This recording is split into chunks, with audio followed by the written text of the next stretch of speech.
ایک دفعہ موسیٰ علیہ السلام نے کہا یا اللہ آپ نافرمان کو بڑی دنیا دیتے ہو، فرما بردار کو تھوڑی تھوڑی کر کے دیتے۔ ایک دفعہ میں بہت پرانی بات ہے، کوئی بڑے اللہ کے نیک ولی تھے، میں ان کے پاس بیٹھا تھا تو ایک صاحب آئے، کہنے کہ حضرت اللہ دعا کرو اللہ رزق حلال دے تو بہتا دے بہتا دے، اللہ رزق حلال دے اور بہت زیادہ دے۔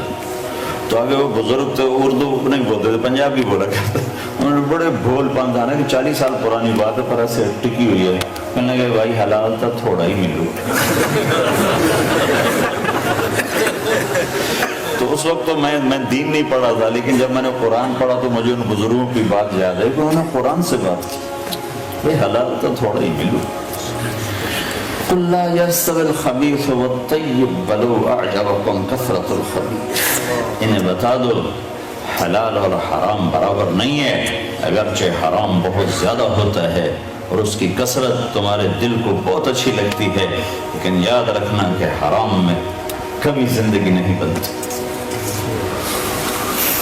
کبھی حلال تو تھوڑا ہی ملو۔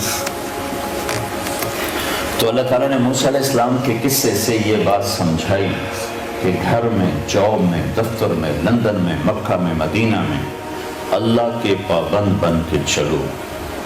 کہا یہ تو نقصان ہو جائے گا، کہا نہیں ہوگا، اللہ گارنٹی دے رہا۔ اچھا ہو گیا، امتحان دی کی جگہ ہو گیا تو سارے کا سارا انشورڈ ہو گیا، یا تمہاری اگلی نسل کو مل جائے گا اور یہ آگے تمہیں مل جائے گا۔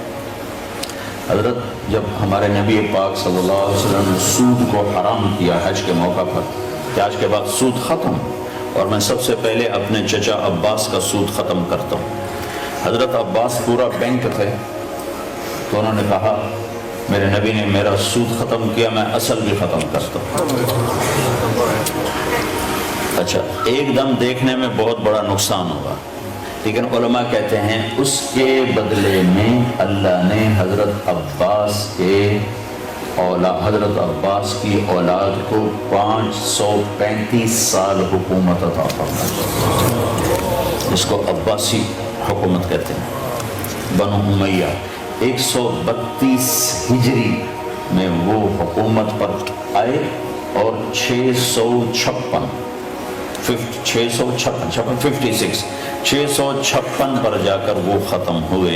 کوئی 532-35 سال عباس رضی اللہ تعالیٰ عنہ کے سود کے ختم ہونے اور انہوں نے اصل ختم کر دیا، اس کے بدلے میں یہ اللہ کا یہ تحفہ، تیری اولاد 500 سال تک اولاد کھاتی ہے، انشورڈ ہے سب کچھ۔